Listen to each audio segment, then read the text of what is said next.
Buenas tardes.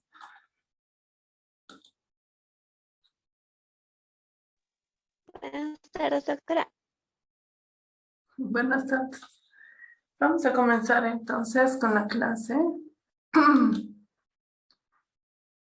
Desde acá ya es patología especial y todo lo que hemos visto hasta ayer es patología general, ¿no? Ahora vamos a ver la patología de cada órgano, de cada sistema. Vamos a revisar las enfermedades más importantes, ¿no?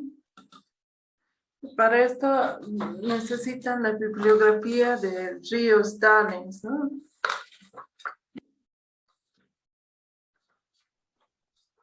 Este es, ¿no?, del librito de Ríos Dallens.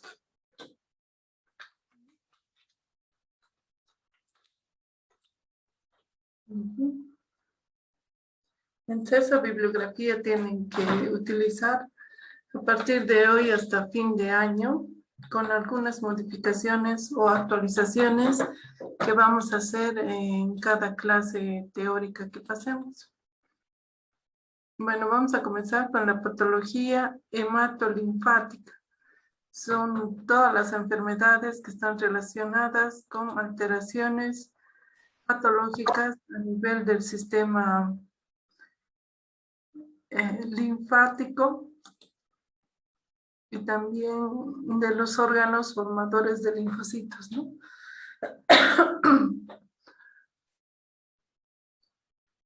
Dentro de los órganos donde se forman o donde se filtran los microorganismos y también se eliminan algunos eritrocitos, se encuentra el vaso.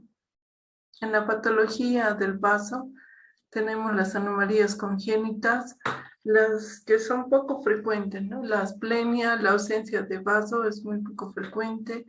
La hipoplasia, cuando el vaso no tiene su tamaño normal, ¿no? Hay una disminución en el tamaño. Los vasos accesorios es una patología más frecuente y son hallazgos de autopsia. Aparecen como unos nódulos de tejido de vaso a nivel del epiplón o en la cola, ¿no?, del vaso, que igual cumple las mismas funciones.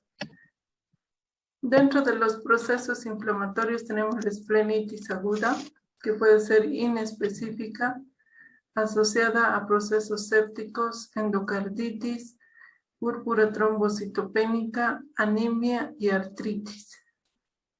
Este proceso séptico es un proceso generalizado, ¿no?, que al final va a afectar el vaso, igual que el endocardio, ¿no? En las miocarditis van a afectar como segundo lugar el vaso. La púrpura también, la anemia y también procesos sistémicos como la artritis.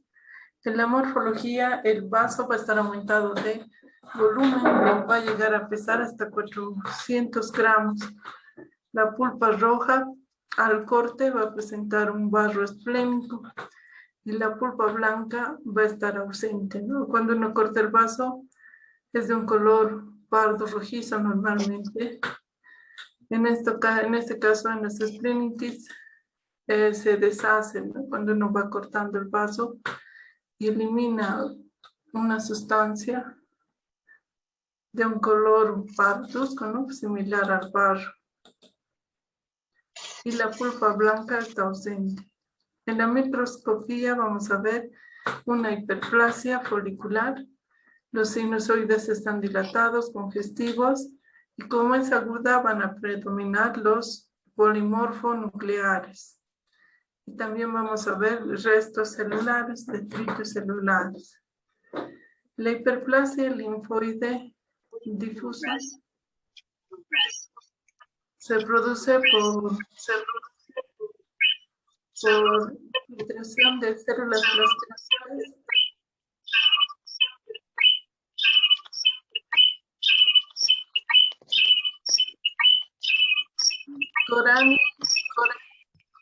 Corani, apaga tu micrófono. La hiperplasia linfoide difusa se ve más frecuente en las afecciones virales y también en rechazo de trasplantes de órganos, ¿no?, trasplantes renales. Lo que vamos a ver, como es una hiperplasia linfoide, vamos a ver células plasmáticas y también inmunoblastos y plasmoblastos, que son las células progenitoras de los linfocitos, ¿no? Entonces, series inmaduras vamos a ver acá. Este es el vaso y que está aumentado de tamaño y el diagnóstico es una hiperplasia folicular reactiva. El vaso está constituida por la pulpa roja, que son estas zonas rojas, y la pulpa blanca, que son, ¿no?, estos sectores nodulares blanquecinos, donde se encuentran los linfocitos. El vaso sabemos que está constituido por folículos linfoides y también algunos vasos, ¿no? En este caso está aumentado de tamaño y el número de los folículos también está aumentado de tamaño y de número. Hay de diferentes tamaños. Los abscesos esplénicos es secundario a traumatismos, difusión séptica también. La esplenitis crónica puede ser secundaria a un proceso infeccioso en el endocardio. En la microscopía, como es crónica, vamos a ver infiltrado de linfocitos y células plasmáticas, macrófagos y algunos neutrófilos. La tuberculosis es la causa más frecuente de la esplenitis crónica en nuestro medio. En ese caso vamos a ver granuloma, ¿no?, con células gigantes de tipo Langhans y con necrosis gaseosa. Acá tenemos un absceso esplénico, ¿no? En la macroscopía vemos el vaso y aquí hay un espacio quístico que está lleno de un material purulento. Este es un granuloma en un vaso, ¿no? Igual el vaso es de un color pardo rojizo con la pulpa roja y la pulpa blanca, ¿no? Esos puntitos. Y acá vemos una zona blanquecina de bordes irregulares con aspecto de queso, ¿no? El granuloma de la tuberculosis tiene ese aspecto, ¿no?, de queso que se deshace. También en las afecciones infecciosas que afectan al vaso tenemos el paludismo, donde va a haber una esplenomegalia. El vaso va a pesar más de 3.000 gramos.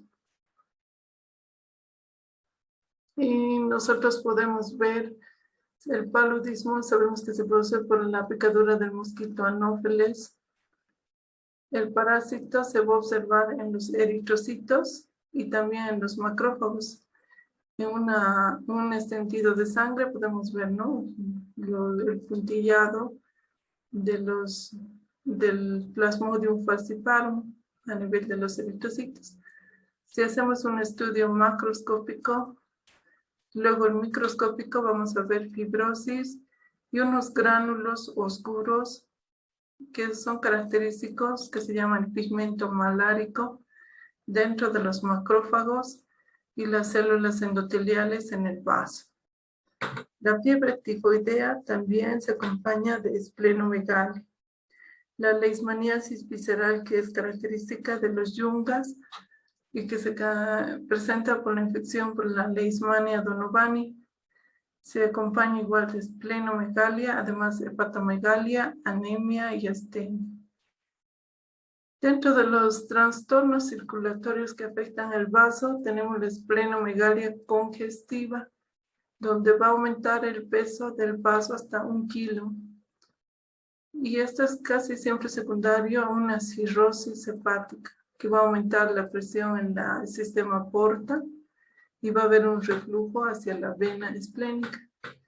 Entonces va a haber un aumento del flujo sanguíneo en el vaso, que a veces se acompaña también de trombosis y de estenosis.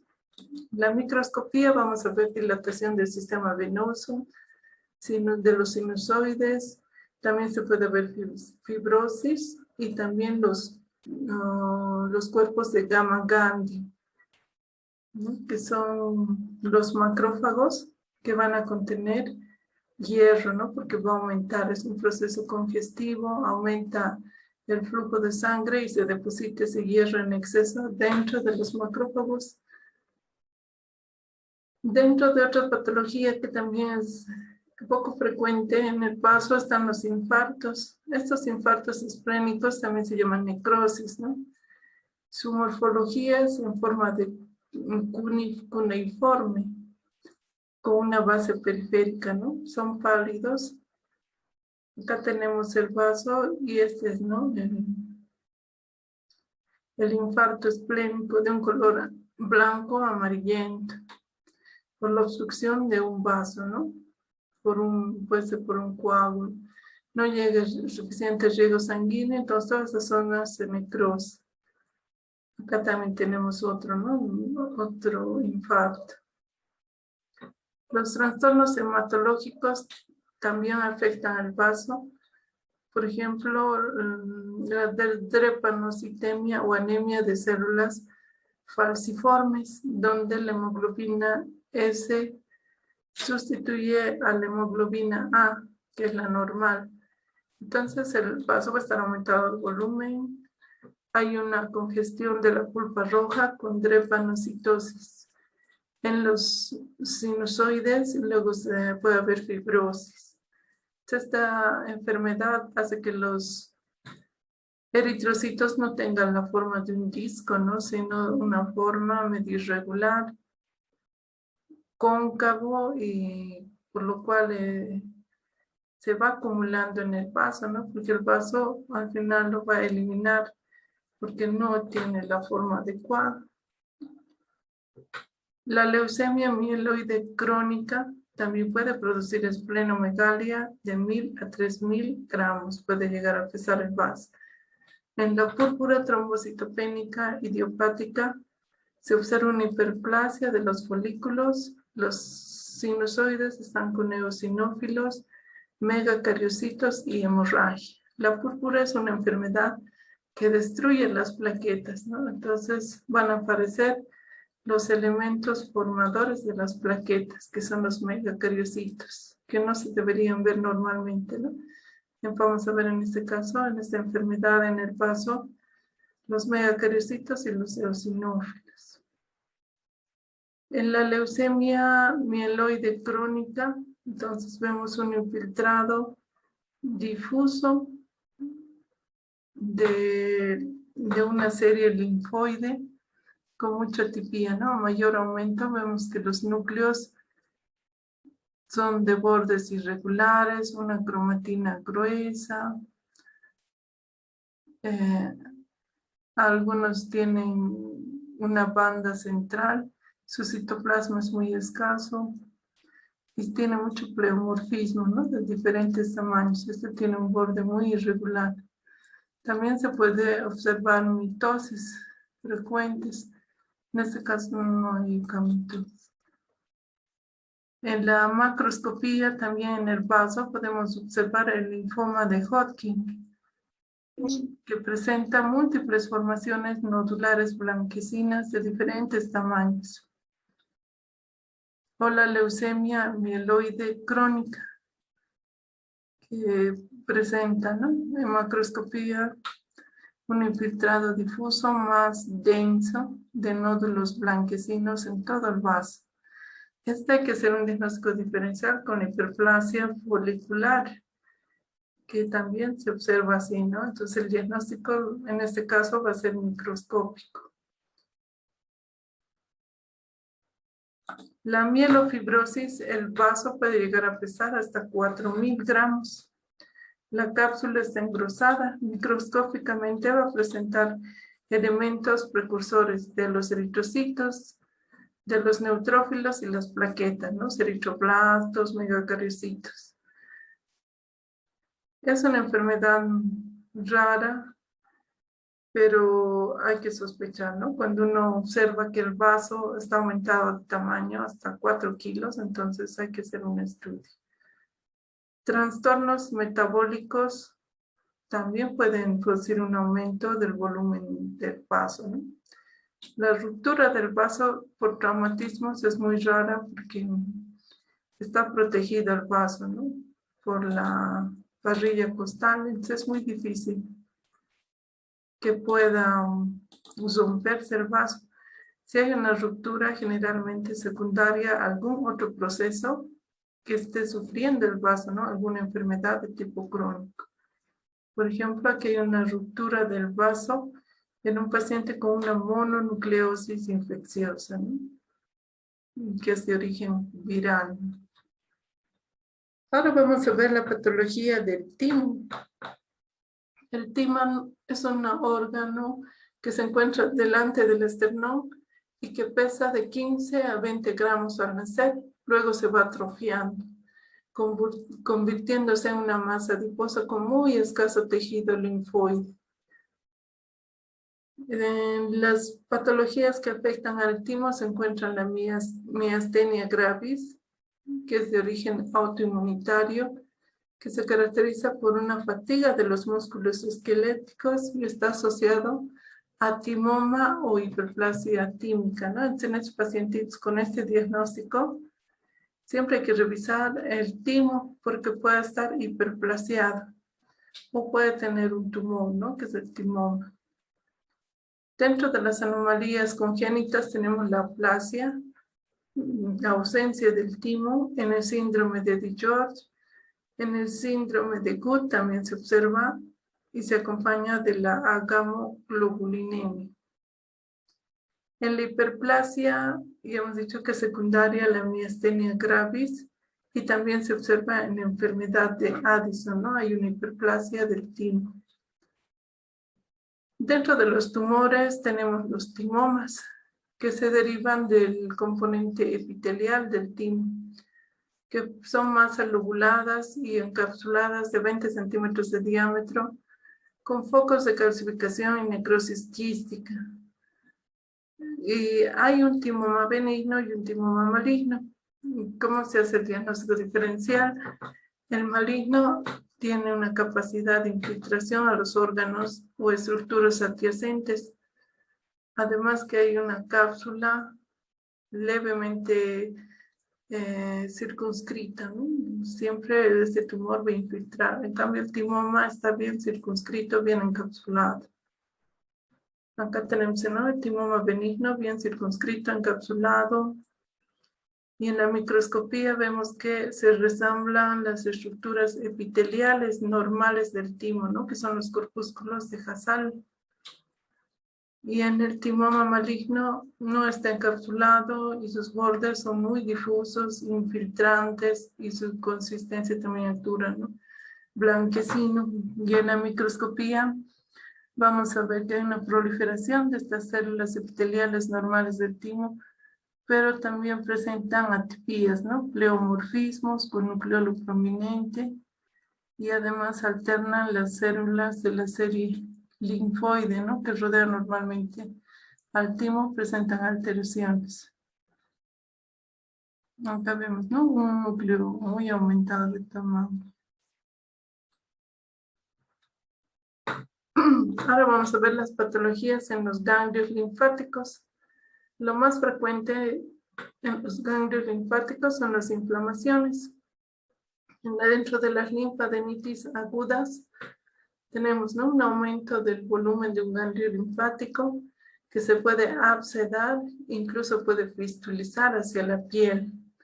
El paciente viene con un nódulo, ¿no? A nivel del cuello y con un material purulento que sale, ¿no? A través de ese nódulo. Entonces uno tiene que pensar que puede ser un ganglio linfático que se ha abscedado. Y además si es doloroso, ¿no? Y está caliente. En la microscopía, en los casos graves, se observa necrosis de los folículos, infiltración de los, como es de tipo agudo, de los leucocitos polimorfonucleares. También podemos ver series precursoras de las células plasmáticas, los plasmoblastos. La cápsula presenta un edema y neutrófilos. Acá tenemos un ejemplo, ¿no? Las linfadenitis pueden ser de diferentes tipos. Esta es aguda por arañazo de gato, ¿no? Este es el ganglio linfático. Los folículos linfoides que se mantienen, pero están aumentados de tamaño, ¿no? Podemos ver el centro y la corteza y la paracorteza, ¿no? El color es más azul y el centro más claro. Y acá ya vemos unas zonas de necrosis. Eso es lo que caracteriza, ¿no? Las linfadenitis se necrosan, se abscedan. A mayor aumento podemos ver que está constituido por los polimorfonucleares, ¿no? Que son trilobulados con escaso citoplasma.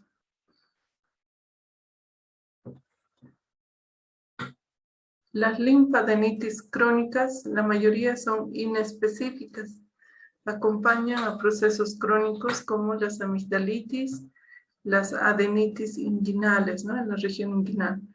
En la microscopía va a haber una hiperplasia linfoide con folículos grandes, folículos secundarios, macrófagos con restos celulares y alinización capilar y un infiltrado, como es crónico, de tipo plasmocitario, quiere decir células plasmáticas y linfocitos. Las linfadenitis también pueden llamarse específicas cuando ya sabemos la causa, ¿no? Debe ser de origen tuberculoso, micótico o sifilítico. Aquí tenemos un ganglio linfático en la sífilis, donde vemos acá, ¿no? A nivel de la cápsula, que hay una proliferación del centro folicular y de linfocitos también, ¿no? Los folículos no están bien formados, están totalmente replegados. Aquí se observan algunos linfocitos. Pierde la arquitectura, ¿no? El ganglio linfático. Este es un ganglio linfático en el VIH. Como sabemos que el VIH afecta a los linfocitos T, entonces la corteza va a estar muy disminuida de espesor. Y lo que va a proliferar son los linfocitos B, que todavía no están diezmados, ¿no? Ellos tienen estas formas irregulares, muy aumentadas en tamaño. Esta es una tuberculosis ganglionar, cuando un ganglio se une con otro y forman grandes nódulos. Esto se llama plastrón ganglionar. No podemos nosotros contar aquí cuántos ganglios habrá. Está todo fusionado. Pero esto hay que hacer también un diagnóstico diferencial con alguna patología metastásica, ¿no? Macroscópicamente puede simular, ¿no? Alguna neoplasia, o también puede ser tuberculosis. La microscopía es lo que nos va a dar el diagnóstico. Esta es una metástasis de un carcinoma escamoso en ganglio linfático. Todo esto es el ganglio linfático, está un poco más fresco el ganglio linfático. Esto es lo único normal, pardo rojizo. Todas estas zonas blanquecinas son las metástasis, con centros de necrosis. Y corresponde a un carcinoma escamoso. ¿No? Carcinoma escamoso que ha hecho metástasis en un ganglio linfático, con centros de queratina. Este material rosado anaranjado es la queratina. En los ganglios linfáticos también puede haber una hiperplasia reaccional, que es solamente una proliferación aumentada de los elementos celulares propios, como los linfocitos B y los linfocitos T, pero van a estar aumentados, ¿no? Los folículos aumentados en número y en tamaño, y el ganglio también va a aumentar de tamaño. Puede ser secundario a procesos inflamatorios, por ejemplo, en la vesícula biliar, en las colecistitis. Cuando está muy inflamada la vesícula, el ganglio del cístico, el que está más cercano, va a aumentar de tamaño, se va a hiperplasiar. Entonces, a eso se refiere. Los pseudolinfomas son ganglios linfáticos que simulan ser linfomas macroscópicamente, ¿no? Incluso microscópicamente, y en esos casos hay que hacer estudios más avanzados como la inmunistoquímica para llegar a un diagnóstico final. En estos tres casos podemos ver, ¿no? Hiperplasia folicular. Hay que hacer diagnóstico diferencial con un linfoma folicular. En la hiperplasia también hay los folículos que están aumentados en tamaño, ¿no? Y el linfoma también. Incluso a veces es muy difícil microscópicamente hacer este diagnóstico diferencial. Por eso se requiere estudios de la inmunohistoquímica. La hiperplasia linfoide difusa. Se debe hacer diagnóstico diferencial con el linfoma linfocítico difuso y con la leucemia linfocítica crónica. Macroscópicamente, como hemos visto aquí, se puede la hiperplasia, ¿no? Folicular reactiva.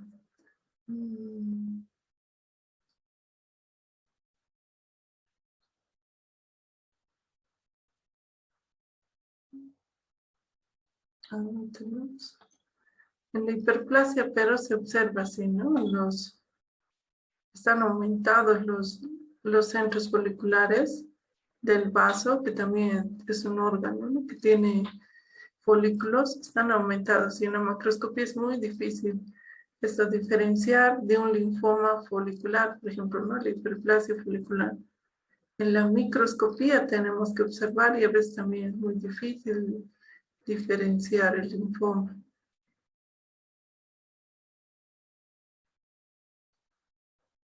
Las linfadenopatías virales, las mononucleosis infecciosas con enfermedad de Hodgkin. Estas son de origen viral y aumentan de tamaño y también presentan células características que se observan en la enfermedad de Hodgkin. Entonces, en estos casos también se requiere hacerle estudios de inmunohistoquímica para llegar a un diagnóstico definitivo. Dentro de los tumores que afectan los ganglios linfáticos tenemos las leucemias y los linfomas. Los linfomas son proliferaciones malignas que se presentan en los ganglios linfáticos, se originan ahí, pero pueden tener diseminación extraganglionar, diseminarse, ¿no? Los tejidos vecinos. Las leucemias se originan en la médula ósea, pero pueden comprometer a los ganglios linfáticos cuando ya está muy avanzada la leucemia. En esos casos hay que hacer diferentes estudios, ¿no? Para ver de dónde se ha originado esa leucemia o si es un linfoma, ¿no? Hay que estudiar. Los linfomas se dividen en dos grandes grupos que son los no Hodgkin y los Hodgkin. Los linfomas no Hodgkin tienen una variable clasificación, ¿no? Y siguen incrementando los números. También hay otros tipos de linfomas, aparte de Hodgkin y no Hodgkin, el linfoma de Burkitt, que afecta al hueso maxilar o a las gónadas, ¿no? Es bien característico de estas zonas. También hay un linfoma en las mucosas, en la mucosa gástrica, por ejemplo. A ese linfoma se llama de Malt. Los linfomas no Hodgkin se presentan en la infancia y también en su forma de tipo B se presenta en la vida adulta y en las mujeres es más frecuente el linfoma de células T. Según su comportamiento se distinguen en tres categorías: los indolentes, los agresivos y los altamente agresivos. Los indolentes tienen un crecimiento lento. En este grupo se encuentran los linfomas linfocíticos de células pequeñas, los linfomas linfoplasmocitoides, linfoma de zona de manto y los linfomas foliculares. Dentro de los agresivos tenemos de un crecimiento rápido que son letales en 1 a 2 años, ¿no? Se encuentran los linfomas de células grandes, los mixtos y los linfomas T periféricos.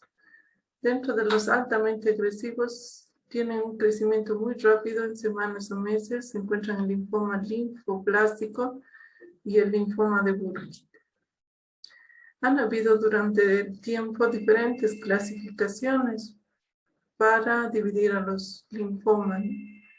Dentro de las más antiguas se encuentra la clasificación de Rappaport, que clasificaba los linfomas según su patrón de crecimiento. si era difuso o si era nodular, si formaba nódulos, ¿no? Si era totalmente difuso.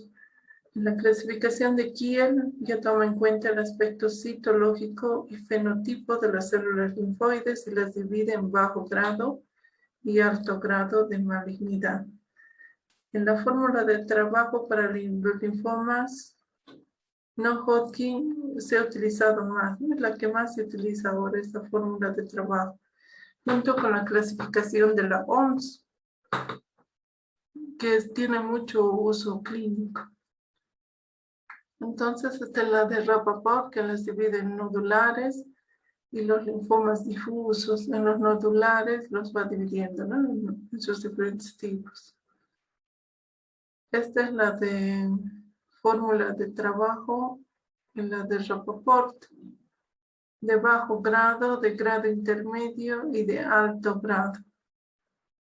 En la de bajo grado los linfocitos son más pequeños, compatibles con leucemia linfocítica crónica plasmocítica, ¿no? Entonces, en la de bajo grado, las estructuras linfoides, los linfocitos son más pequeños, en la de grado intermedio ya son un poquito más grandes, y en la de alto grado son células muy grandes, ¿no? De tipo precursor ya se observan inmunoblastos, plasmoblastos, linfoblastos.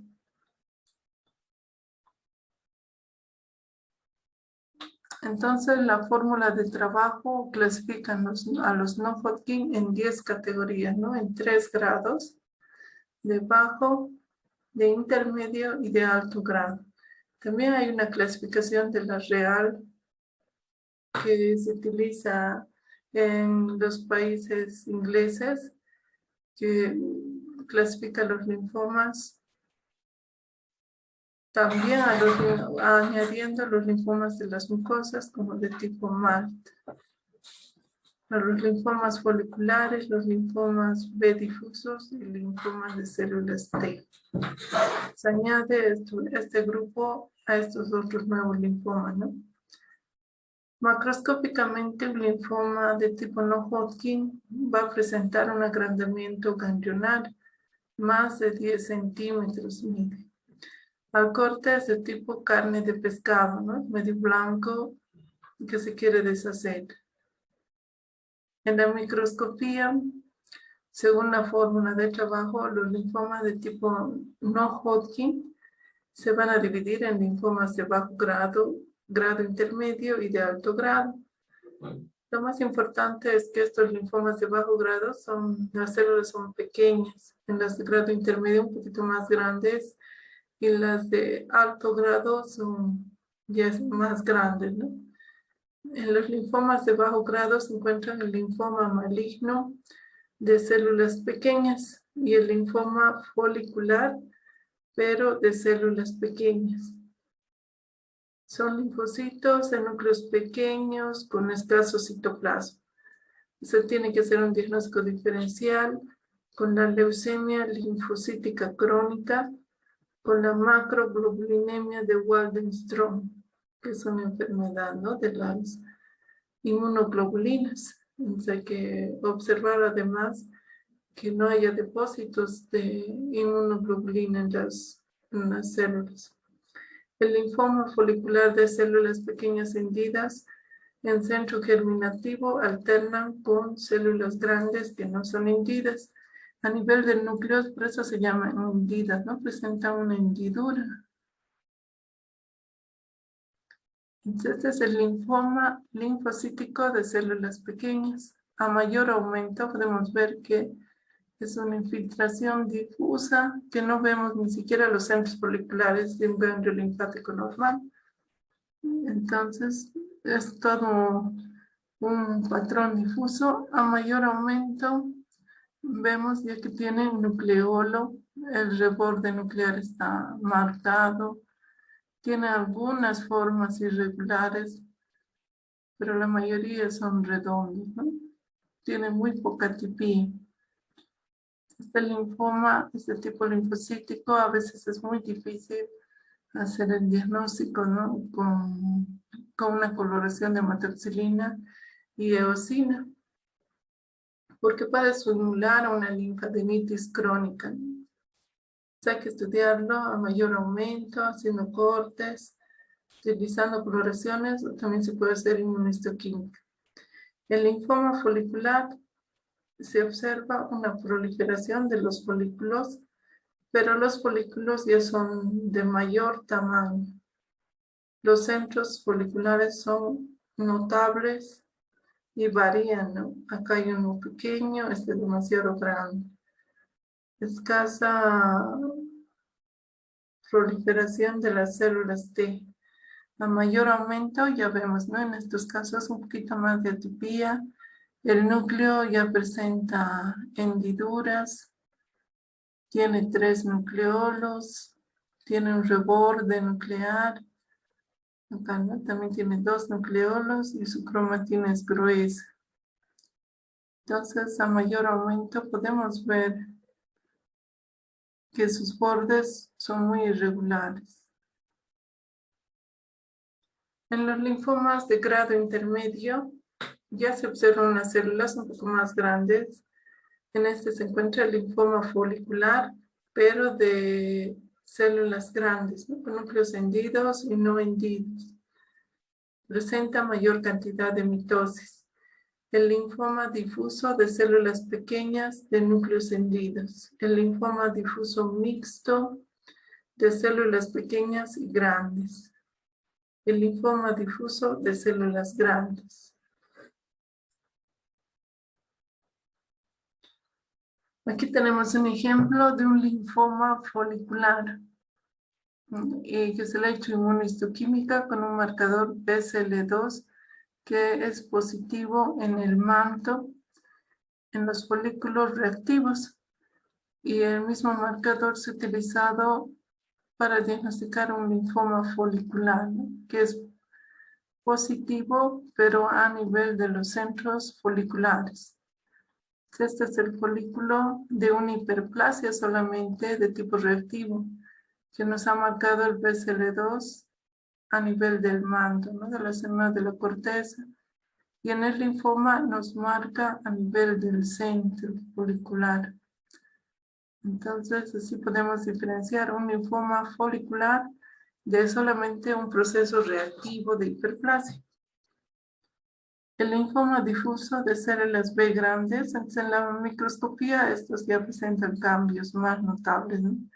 El núcleo ya está más aumentado de tamaño, presenta mucho pleomorfismos, nucleolos prominentes, hendiduras, con muy escaso citoplasma, ¿no? Y hay un grado de pleomorfismo marcado. Y también ya podemos ver mitosis. En los linfomas de alto grado también se encuentran los linfomas de células grandes, de tipo inmunoblasto, con núcleos vesiculosos, multilobulados, nucleolo central, citoplasma abundante, y las mitosis son más frecuentes. Por ejemplo, el linfoma de células B grandes difusos. Este es en el vaso. Vemos una formación nodular de un color blanco amarillento de tipo carne de pescado. Y en la microscopía ya vamos a ver más mitosis, ¿no? A primera vista aquí vemos 1, 2, 3, 4 mitosis, ¿no? Si examinamos más podemos encontrar más. Aquí hay otro. Y los núcleos presentan mucho pleomorfismo, hay una variación en su forma. Su reborde es también bien notable y tiene nucleolos. También se encuentra en este grupo el linfoma linfoblástico. La leucemia linfoblástica aguda de células T, las células tumorales uniformes con escaso citoplasma, núcleo grande y los macrófagos, ¿no? Que tienen la característica del cielo estrellado. El linfoma de células pequeñas no hendidas o linfoma de Burkitt, que son células de tamaño intermedio, de núcleo redondeado, oval, y los núcleos son más pequeños con mitosis abundantes. Entonces, en estos de alto grado, las mitosis ya no son escasas, sino muy abundantes. Aquí observamos el linfoma de Burkitt, que a mayor aumento vemos que tiene el aspecto en cielo estrellado, que vemos, ¿no? Esto como si fueran estrellas, pero son macrófagos. Estos espacios claros, ¿no? Y rodeando están los linfocitos. A mayor aumento ya podemos ver muchas mitosis. Y las características, ¿no? Con sus alteraciones nucleares. Esta es una variedad de linfoma angioinmunoblástico que es CD21 positivo en las células dendríticas foliculares.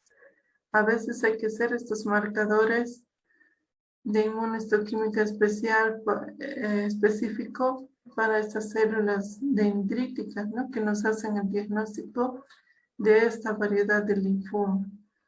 En los linfomas de tipo no-Hodgkin a veces es difícil hacer un diagnóstico diferencial exclusivo, ¿no? Entonces hay que utilizar varios marcadores para ver a cuál tipo corresponde. También podemos ver las micosis fungoides o síndromes de Sézary, que son linfomas, pero son cutáneos y son de tipo células T. Acá vemos la epidermis y en la dermis hay un infiltrado difuso de linfocitos que no sabemos, ¿no? Que esto, si es un linfoma, si ponemos a menor aumento, vamos a ver que tienen atipías y algunas células que son características de las micosis fungoide, ¿no? De aspecto cerebroide, que son un poquito más grandes, ¿no? Y con formas irregulares. Nosotros podemos diagnosticar esto como micosis fungoide, pero se requiere un marcador que es el CD30, que es específico para las células T de inmunohistoquímica. Entonces, si es positivo, podemos decir que eso corresponde a un síndrome, a una micosis fungoide. Dentro de la etiología de los linfomas, tenemos el linfoma de Burkitt, que está asociado al virus del Epstein-Barr, ¿no? Hay algunos linfomas que se producen por la infección viral. En los síntomas de los linfomas vamos a tener agrandamiento ganglionar, más de 10 centímetros, astenia, fiebre, el paciente presenta pérdida de peso, síntomas obstructivos y los linfomas son a nivel del intestino. Esos son los linfomas tipo MAL, ¿no? En la mucosa. Puede ser del estómago, del intestino también. El pronóstico va a depender del tipo histológico y del estudio clínico. Se clasifica en 4 grados. El 1 está limitado solo a una región anatómica. El 2 está limitado a 2 o más regiones en un mismo lado del diafragma. El 3 en ambos lados del diafragma, limitado al tejido linfoide, ganglios, anillo de Waldeyer y vaso. Y el grado 4 cuando la localización ya está en otros órganos, como médula ósea, pulmón e hígado. Entonces, ya hemos revisado un poco de la patología de los linfomas de tipo no-Hodgkin. Ahora vamos a ver los tipos Hodgkin. Su característica histológica más importante es la presencia de estas células, que son las de Rett-Steinberg, que son células binucleadas con 2 mitades celulares como en imagen en espejo. Tiene un nucleolo prominente que se llama, ¿no? La característica en ojos de búho y un citoplasma abundante.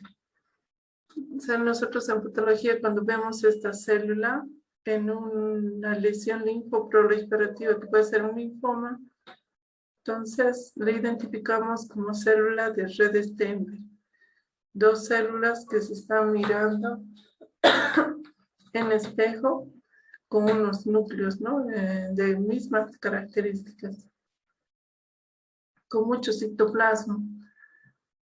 Entonces, si identificamos esto, ya nosotros llamamos como células de Rett-Steinberg. También podemos ver estas células de Rett-Steinberg como una sola célula mononucleada, como esta, ¿no? Que tiene un núcleo grande y rodea un citoplasma, ¿no? Más claro. Un nucleolo grande, un núcleo claro y un abundante citoplasma. Se puede presentar también en formas irregulares los núcleos, ¿no? Unos núcleos claros, pero la célula es grande, acá podemos ver, ¿no? Con unos núcleos medio arriñonados. O también se puede presentar la célula de Redespenber en forma de popcorn, como maíz, ¿no? Cuando explota, ¿no? La pipoca tiene ese aspecto, ¿no? Su citoplasma. Y su núcleo también central y con nucleolo, ¿no? Cuando nosotros observamos este tipo de células, denominamos linfoma de tipo Hodgkin. La actual clasificación según la OMS divide en dos grandes grupos a los linfomas de tipo Hodgkin. El Hodgkin clásico, que corresponde al 95% de los casos, el de predominio linfocitario al 5%. También se llama paragranuloma nodular. Este 95% de los linfomas Hodgkin tipo clásico se va a dividir en estos tipos. La esclerosis nodular, celularidad mixta, rico en linfocitos, con depresión linfocitaria, y hay algunos casos que se mezclan todos estos componentes y se colocan como no clasificable. Entonces, en los linfomas de tipo Hodgkin, por ejemplo, en la esclerosis nodular, aparte de ver las células de Redespenber, vamos a ver bandas de fibrosis que separan a ese ganglio en nódulos. El de celularidad mixta va a tener eosinófilos, linfocitos, neutrófilos. Este rico en linfocitos va a tener predominio de linfocitos. El que tiene depresión linfocitaria va a tener otros componentes y los linfocitos van a ser escasos. La clasificación de Wright de la enfermedad de Hodgkin también lo clasifican, ¿no? En estos 4 tipos. Esta es la clasificación de la OMS. Bueno, casi es la misma, ¿no? De esclerosis nodular, predominio linfocítico, celularidad mixta, depresión linfocítica. En los de tipo Hodgkin, también los ganglios van a estar aumentados de volumen. El paciente va a presentar pérdida de peso, debilidad, fiebre, sudoración nocturna. Los ganglios van a tener ese aspecto blanco rosado y al corte es como carne de pescado también. Este es un linfoma de tipo Hodgkin, que la variedad es esclerosis nodular. Entonces va separando en nódulos, ¿no? Este material rosado es la fibrosis y en el centro están los linfocitos. Y por ahí debe haber, ¿no? Si uno ve a menor aumento, algunas células de Redespenber.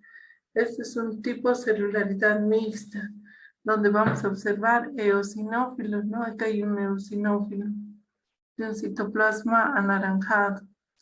También hay células plasmáticas, linfocito, y aquí está la célula de Redespenber, ¿no? Con sus ojos de búho, que nosotros llamamos de patología, ¿no? Los núcleos son idénticos, los nucleolos y los núcleos están como en reflejo en un espejo, ¿no? Este es igual que este otro. También en patología de ganglios linfáticos podemos ver los tumores histiocíticos, que existen en sus 3 formas, como el síndrome de Letter-Weiss, la enfermedad de Hunter-Christian y el granuloma eosinófilo. Hay una proliferación de las células de Langerhans del sistema mononuclear fagocítico. Entonces vamos a ver en un ganglio linfático que hay una distorsión total de la arquitectura, no hay centros foliculares, pero hay una proliferación de unas células de aspecto claro, ¿no? A mayor aumento. A menor aumento vemos que son estas células, ¿no? Grandes, multinucleadas, que son características de estos síndromes, ¿no? De Letters-Wise, de Hunter-Christie, que hay que hacer diagnósticos clínicos para llegar, ¿no? Al diagnóstico final. Y rodeando hay algunos linfocitos y algunos eritrocitos, pero predominan estas células de Langerhans. Entonces nosotros cuando vemos esto ya sospechamos, ¿no? Que puede ser uno de estos síndromes. Bueno, entonces hasta ahí hemos visto toda la patología de los ganglios linfáticos, de los linfomas, ¿no? Los Hodgkin, los tipo Hodgkin. Ahora vamos a ver la patología de la médula ósea. Dentro de las enfermedades primarias dependen de la hemocitopoiesis. De las secundarias son las que van a comprometer tardíamente a la médula ósea, ¿no? Por enfermedades generalizadas que al final comprometen la médula ósea. Y las primarias son las que afectan de inicio a la médula ósea, entonces van a estar alterados los componentes hemocitopoiéticos, como los linfocitos, los leucocitos, las plaquetas. ¿Cómo estudiamos la médula ósea? Por punción o aspiración del esternón o de la cresta ilíaca, en lo que se llama una PAM, punción por aspiración de médula ósea. Y también se puede hacer la biopsia ósea, que ya es un trucut, un cilindro que tiene la corteza del hueso y también la porción medular. Y en la médula es lo que uno tiene que estudiar, ¿no? La correlación de cualquiera de estos dos siempre se debe hacer con un frotis de sangre periférica, ¿no? Se hace un extendido en una placa de vidrio con una coloración especial y se observa al microscopio. Dentro de las alteraciones regresivas tenemos las mielofibrosis, que pueden ser primaria o secundaria a químicos, drogas, a la radiación, a la isquemia o a neoplasias. En la sangre periférica vamos a ver formas inmaduras de la serie eritroide y mieloide. Y si le hacemos una biopsia ósea, vamos a ver que la médula ósea es actualmente fibrosada. En la anemia aplásica hay una hipoplasia medular que puede ser de origen congénito, puede ser por fármacos, por radiación o infecciones virales. En la sangre periférica, en el hemograma, vamos a ver, ¿no? Una pancitopenia. En la biopsia ósea, el tejido adiposo y fibroso presentan escasos focos de tejido hematopoiético. Más predomina las células grasas y el tejido fibroso. Entonces, esta es una médula ósea normal, una biopsia, ¿no? Aquí vemos, aquí arribita, el hueso, ¿no? La corteza. Y todo esto es la médula ósea. La médula ósea está constituida por células grasas, que son estos espacios claros, que varía también según la edad, ¿no? En un niño, por ejemplo, predominan los linfocitos, todos esos puntitos azules. Hay muy pocas células grasas. En un anciano ya predominan las células grasas, ¿no? Entonces, esta es una médula ósea normal, debe ser de un adulto, que casi hay una misma relación, ¿no? De células grasas, tiene todavía su formación de tejido hematopoiético. En la anemia plástica vemos la corteza, el tejido óseo y lo que más predomina son las células grasas, con muy poco tejido hematopoiético, ¿no? Los linfocitos. O sea, esto nosotros denominamos anemia aplástica. Y en la sangre periférica se observa una pancitopenia, ¿no? Hay una anemia, leucopenia, plaquetopenia, todo eso, ¿no? Las alteraciones metabólicas también pueden producir alteraciones en la médula ósea, como ya hemos visto en algunas enfermedades genéticas como la de Gaucher y Niemann-Pick, ¿no? Que pueden afectar la médula ósea y producen hemosiderosis por acumulación de hemosiderina en la médula ósea. Los trastornos circulatorios también pueden producir necrosis en las anemias drepanocíticas por la anemia de células falciformes, donde el núcleo no tiene una forma de O, sino su forma redonda, medio cóncava, ¿no? En la coagulación intravascular diseminada, en las neoplasias, en ingestión crónica de esteroides, en las inflamaciones, la médula ósea, cuando está expuesta, generalmente es por fracturas, ¿no? Se fractura el hueso y se expone la médula ósea al agente externo, entonces se puede producir las osteomielitis, que son agudas crónicas. También en la médula ósea puede haber infecciones micóticas o por histoplasmosis. También podemos observar hiperplasias en la médula ósea en estas enfermedades, ¿no? Como la policitemia vera, donde va a haber un aumento de la serie eritroide, la mieloide y los megacariocitos. La policitemia reaccional va a tener un aumento de la serie eritroide. Las reacciones leucemioides, un aumento de la serie de los granulocitos. Las trombocitosis va a haber un aumento de la serie plaquetaria por hemorragias o enfermedades inflamatorias. El síndrome mieloproliferativo va a haber una proliferación de la serie mieloide. En la trombocitopenia, los megacariocitos van a estar incrementados. Esta es una biopsia de médula ósea. Y lo que vemos aquí, estos son megacariocitos que tienen su citoplasma amplio rosado y sus nucleolos son un poco aumentados de tamaño hipercromáticos. Entonces, estos, en una biopsia normal deberíamos ver en este campo 3. Y aquí ya vemos, ¿no? Más de 10 hay. Entonces ya hay que relacionar con el frotis sanguíneo que debe tener una depresión de las plaquetas. Entonces ya se puede relacionar, ¿no? Con una trombocitopenia. Los megacariocitos son los que van a formar las plaquetas, entonces aumentan los elementos precursores.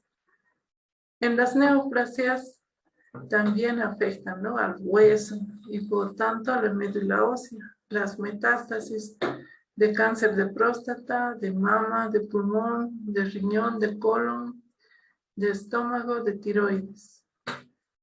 En la patología de neoplasias primarias de la médula ósea están las leucemias, que son proliferaciones descontroladas de la médula ósea y de los tejidos linforreticulares que pasan a la sangre y pueden invadir los órganos.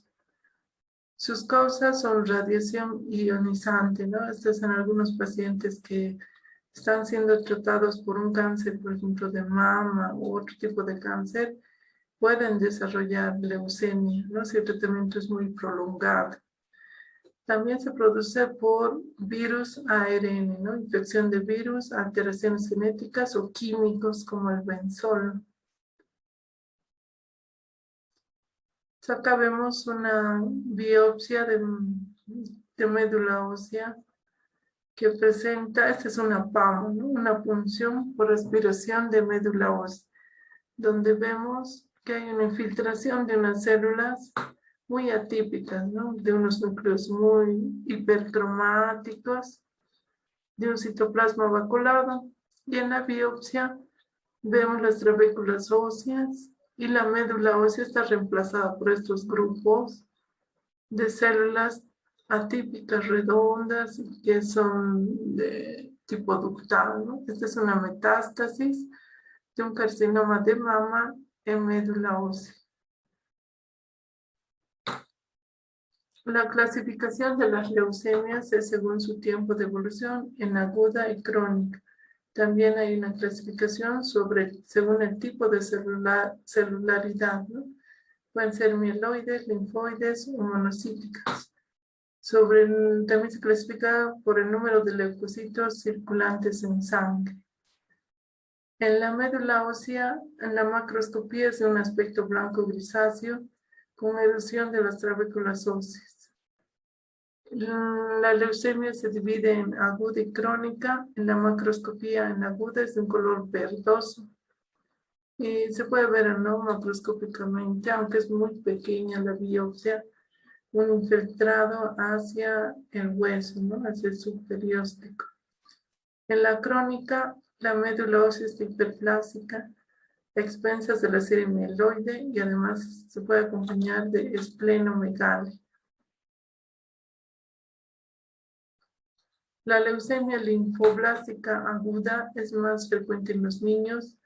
Hay un infiltrado de los linfoblastos, que son los precursores de los linfocitos.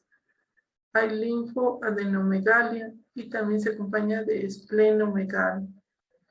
La forma crónica linfocítica se presenta más en los ancianos. Esta igual es una PAMO y esta es una biopsia de médula ósea.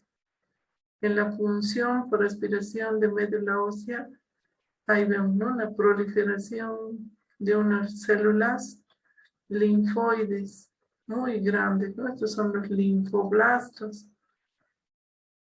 que tienen unos núcleos azules, irregulares, y que están los eritrocitos. En la biopsia vamos a ver igual, ¿no?, que es una infiltración de unas células grandes, de núcleos irregulares, y no observamos la serie linfoide aquí.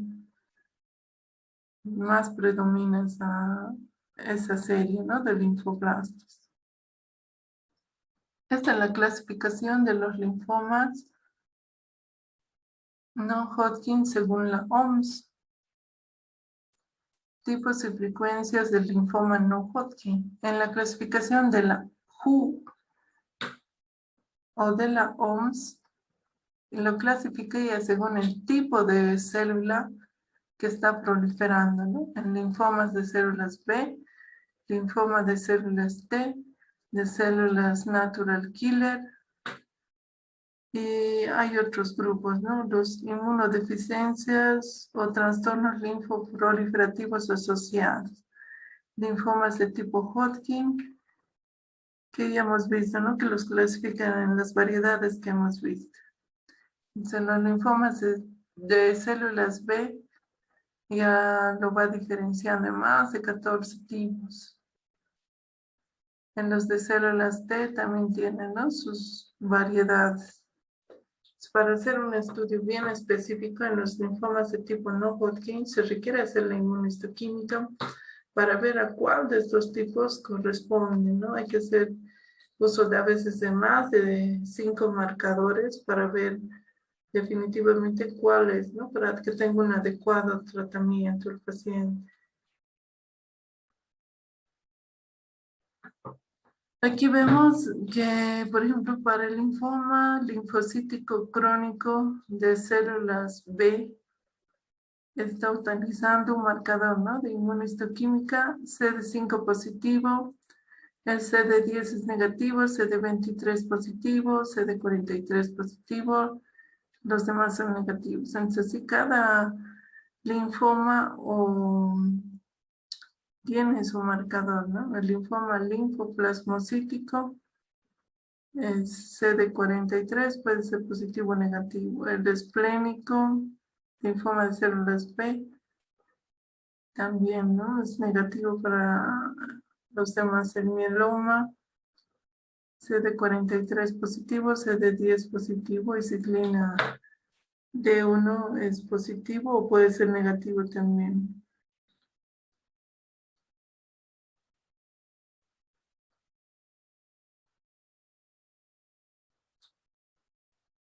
Acá hay otra clasificación, ¿no? Inmunofenotipos en el diagnóstico diferencial del linfoma de células del manto. Igual lo utilizan, ¿no?, diferentes marcadores. CD20, CD543, CD10, BCL6, ciclina. Esos son los más conocidos, ¿no?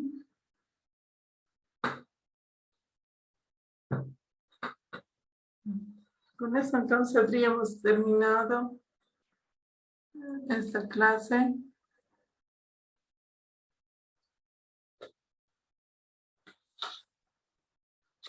¿Tienen alguna preguntita?